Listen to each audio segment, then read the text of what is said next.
Alex de Minaur called his second round-robin match loss to Musetti one of the worst losses he has ever suffered. He said that he was in a very dark place, but he was able to come out of it and accept the reality and focus on his next match. And when I heard him say that, I started thinking to myself, maybe Alex has had wins this year where he should have lost. And then I remembered I covered his final against Davidovich Fokina in Washington, and Alex had no business winning this match. And I do firmly believe that tennis is a fair game. Over the course of your entire playing career, there are going to be rare circumstances where somebody is always unlucky. Certainly, there can be situations where players have mental blocks in certain circumstances or situations. For example, some players struggle in finals, or some other players will lose a match that's so important that they never recover from. That certainly is true. But for the vast majority of players, I firmly believe that tennis is a fair game. And there's going to be an equilibrium between the amount of matches that you win that you should have lost and the ones that you lose that you should have won. And what happened to Alex in this tournament is a beautiful story because I was very happy for Lorenzo for winning this match. A very important victory for him. But I also felt for Alex because he has had some tough losses this year. For example, losing to Musetti in Monte Carlo in the semifinals, 7-6 in the third. That was a tough loss. And then, of course, that quarterfinal loss to Felix Auger-Aliassime was also a painful loss because Alex has never made it to the semifinals of a Grand Slam. So I really felt for him. And what happened today, I quite honestly didn't expect because Taylor Fritz has been playing exceptional tennis. I always check the serve stats, and Taylor has been serving so well that he's on top of the ATP serve stats. Pericard is number 2, Yannick Sinner is number 3, and Novak Djokovic is number 4. Novak has been serving really well this year. Now, interestingly, on the return stats, in the past seasons, Alex was the leader in return stats, but he has been overtaken by Sinner and Alcaraz, who hold the number 1 and 2 spot. But nevertheless, Alex is a phenomenal returner. But despite that, I thought that Taylor Fritz was going to be too strong for him. But coming from that tough loss that Taylor had against Alcaraz, it's not easy to bounce back from that either. So prior to this match, for Alex to qualify for the semifinals, he needed to win this match in straight sets, and he also needed Alcaraz to beat Musetti. I listened to the Fritz post-match press conference, and he said something very interesting, and that's the fact that when he plays Alex, Alex is way more aggressive against him than against some other players. And Alex really brought the heat in this match. To all these people that keep writing that Alex de Minaur has no power, this is absolutely ridiculous. Yes, he doesn't have the same firepower as some of the other players in the top 10, but he certainly knows how to play with power, or he wouldn't be in the top 10 to begin with. This is very similar to when people say that certain players don't know how to hit a kick serve if they don't use it. For example, Bublik doesn't kick his second serve. It doesn't mean that Bublik doesn't know how to hit a kick serve. He chooses to hit a slice serve on his second serve. And the same goes for de Minaur. In a lot of matches, he plays it safe. He said himself that in this match against Fritz, he didn't want to fall into the trap where he just plays very solid, rock steady tennis and makes the other guy work.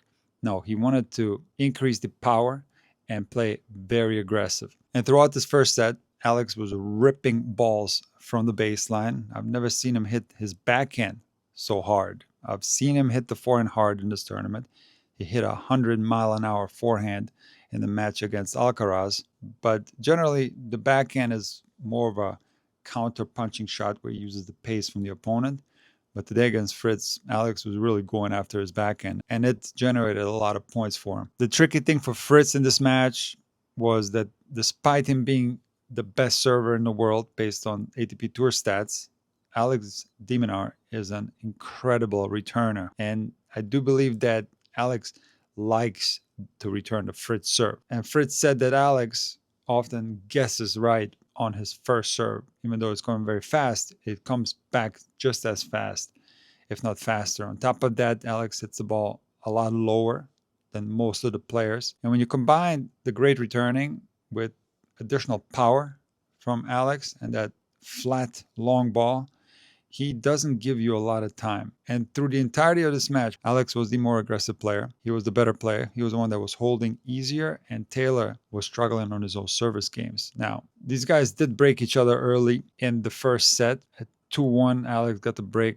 off of Fritz, and then Fritz broke back a few games later, and they found themselves in a tiebreak, and Alex was really going after the ball in a tiebreak, ripping ground strokes, coming to the net. He also was serving volleying quite a bit. He went up 6-1. Fritz got a couple points on his own serve, and Alex ended up winning this tiebreak 7-3. In the second set, Alex continues to play very aggressive tennis. He continues to serve and volley. He's returning well. He's serving well. He gets the break in Fritz's first service game, and he holds this break and is up 5-2 in the second set. And he manages to get match point 30-40 with some exceptional tennis. And the next 2 points got me worried for Alex because Fritz shouldn't have won either one of those points. On the first match point, Fritz was playing unbelievable defense, running all over the place, and managed to win this point with a defensive lob and a backhand passing shot. So now it's deuce, and Alex continues to play tennis on his own terms and is ripping the ball, playing very aggressive.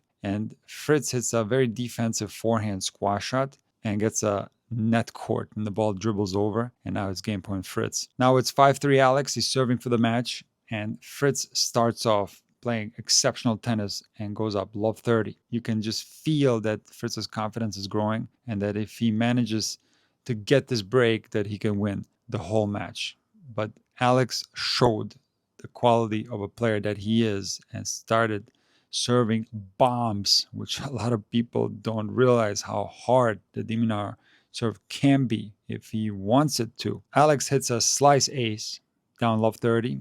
He then serves a bomb out wide, serves and volleys and knocks off the volley, and then serves 2 more bombs to finish Fritz off and win the second set 6-3. And like I said, I did not believe that this was possible for Alex to make it into the semifinals, but he did because Alcaraz beat Musetti. So the semifinal is going to be Sinner versus de Minaur. An incredible story. And again, tennis is a fair game. If you put yourself out there and try your best, you are not always going to be unlucky. Some matches are going to fall your way, and you're going to be a little bit fortunate. And some other matches, they're going to fall the other person's way, and you're going to be a little bit unfortunate. But at the end of the day, it's all going to even out. The first set between Alcaraz and Musetti reminded me of the first set between Sinner and Zverev. Both players were serving well, and it was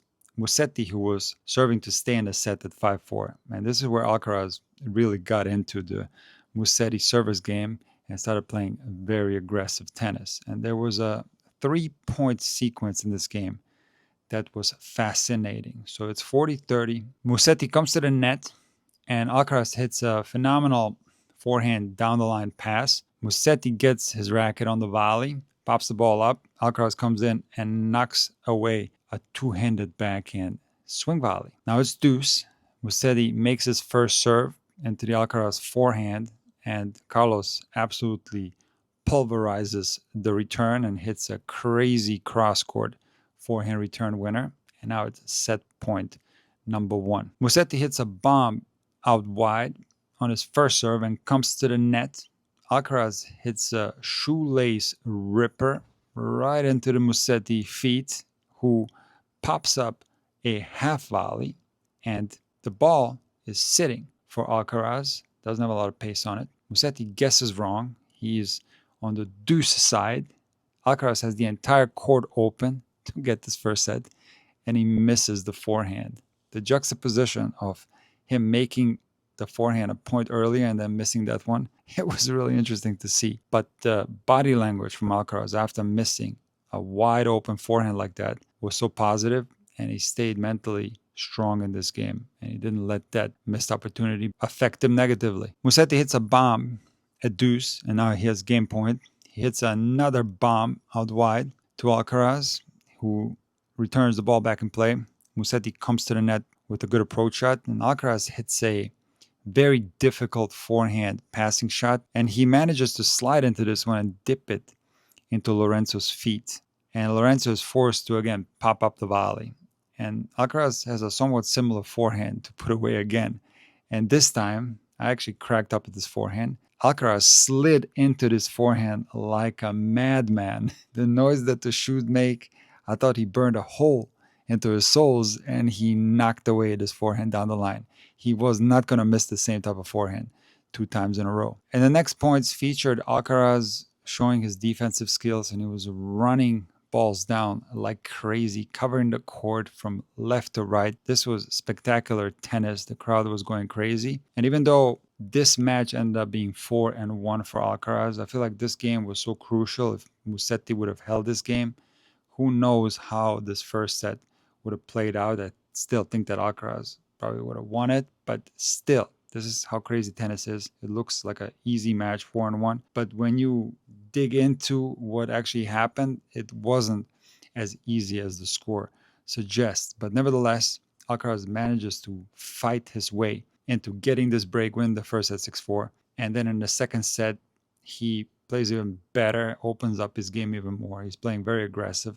One thing that I noticed from Alcaraz, and the reason why I always say that there's absolutely no reason for him to not be dangerous indoors, because he has all the tools. His serve is so much better, and he actually wasn't looking to rally that much. He was utilizing serve +1. He was pulverizing forehands on the first ball after his serve. And again, he wasn't looking to get into these long rallies. Alcaraz was playing very aggressive. He had very aggressive court positioning as well. And he was simply the better player in that second set, getting 2 breaks and winning it 6-1. There's one more day of round robin matches, and this day will determine Carlos's opponent in the semifinals. So make sure that you subscribe to Intuitive Tennis. If you haven't yet, hit like on this video. Click the link in the pinned comment and become a member at Intuitive Tennis Premium. And I will see you guys tomorrow.